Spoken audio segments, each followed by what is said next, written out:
اعوذ باللہ من الشیطان الرجیم بسم اللہ الرحمن الرحیم رب اشرح لی صدری ویسر لی امری واحلل عقدۃ من لسانی یفقہوا قولی۔ ہمارا آج کا عنوان ہے اسوہ حضرت ابراہیم علیہ السلام۔ آج ہم جاننے کی کوشش کریں گے کہ جن کی ہستی کو اسوہ قرار دیا گیا، ان کی سیرت کروڑوں انسانوں کی زندگی میں قیامت تک کے لیے زندہ و پائندہ ہے، جس کا سب سے بڑا مظہر مناسک حج کی ادائیگی ہے۔ آج ہم قرآن کی روشنی میں اس اسوہ مبارکہ کا جائزہ لینے کی کوشش کرتے ہیں۔ قل ان صلاتي ونسكي ومحياي ومماتي لله رب العالمين لا شريك له وبذلك امرت وانا اول المسلمين۔ یہ بھی کہہ دو کہ میری نماز اور میری قربانی اور میرا جینا اور میرا مرنا سب اللہ رب العالمین ہی کے لیے ہے، جس کا کوئی شریک نہیں، اور مجھ کو اسی بات کا حکم ملا ہے اور میں سب سے اول فرمانبردار ہوں۔ سب سے پہلے حضرت ابراہیم علیہ السلام کا وہ پختہ عقیدہ اور اللہ پر پختہ ایمان ہے جو انہوں نے خود اللہ کو تلاش کر کے حاصل کیا۔ انہوں نے ہر ڈوبنے والی چیز سے ترک تعلق اور شرک سے بیزاری کا اعلان کیا، اپنا سب کچھ اپنے رب کے حوالے کر دیا، کوئی چیز بھی اللہ تعالیٰ سے بچا کر نہ رکھی، والہیت اور شیفتگی بھی، مراسم عبودیت اور قربانیاں بھی، زندگی بھی رب العالمین ہی کے لیے اور جان بھی اسی پر نچھاور کر دی۔ ومن حيث خرجت فول وجهك شطر المسجد الحرام وإنه للحق من ربك وما الله بغافل عما تعملون۔ اور تم جہاں سے نکلو نماز میں اپنا منہ مسجد حرام کی طرف کر لیا کرو، بے شبہ یہ تمہارے پروردگار کی طرف سے حق ہے، اور تم لوگ جو کچھ کرتے ہو اللہ اس سے بے خبر نہیں۔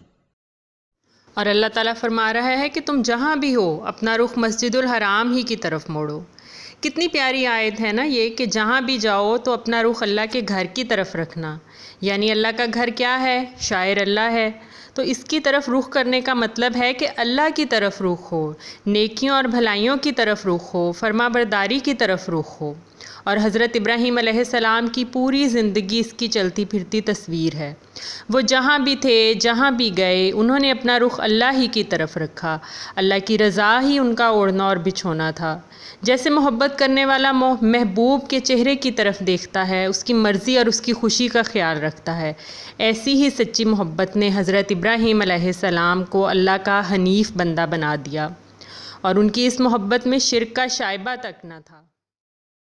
اب اللہ تعالیٰ یہاں فرما رہے ہیں کہ حضرت ابراہیم علیہ السلام کو اللہ تعالیٰ نے بہت جگہ پہ آزمایا اور انہوں نے پوری طرح اپنی کامیابی ثابت کی۔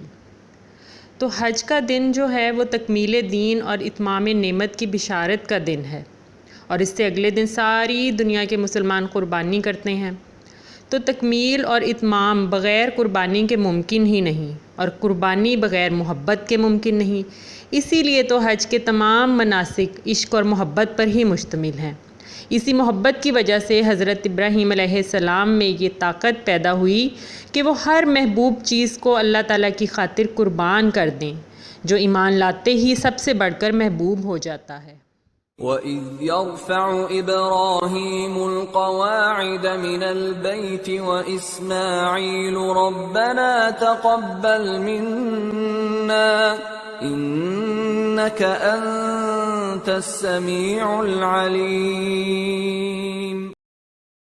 اور جب ابراہیم اور اسماعیل بیت اللہ کی بنیادیں اونچی کر رہے تھے تو دعا کیے جاتے تھے کہ اے ہمارے پروردگار، ہم سے یہ خدمت قبول فرما، بے شک تو سننے والا ہے، جاننے والا ہے۔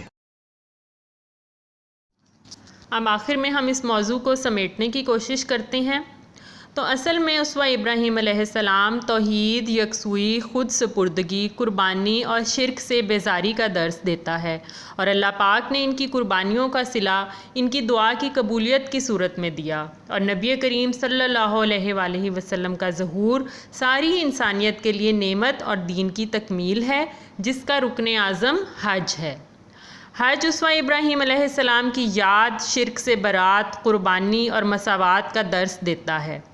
اس گھر کو بناتے ہوئے جو دعا لبوں پر جاری تھی وہ صرف رب کے نزدیک قبولیت کی تمناؤں پر مشتمل تھی۔ ہم حج بھی کریں، عمروں کے لیے بھی جائیں، طواف اور سعی بھی کریں، مگر اگر ہم پہ وہ رنگ نہ چڑھے جو حضرت ابراہیم علیہ السلام کا رنگ تھا، تو اس سے بڑھ کر ہماری حرمہ نصیبی اور کیا ہو سکتی ہے۔ اس حاضری کے دوران اللہ سے عہد کیجئے کہ آپ اسوہ ابراہیم علیہ السلام، رسول اللہ صلی اللہ علیہ وآلہ وسلم، صحابہ کرام رضوان اللہ اجمعین کی پیروی میں دین حق پر استقامت کا رنگ اختیار کریں گے۔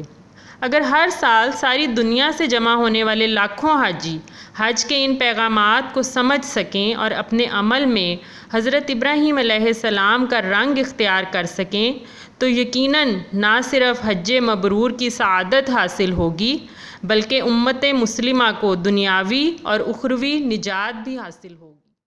سبحانک اللہم و بحمدک، اشہد ان لا الہ الا انت، استغفرک و اتوب الیک۔ السلام علیکم ورحمۃ اللہ وبرکاتہ۔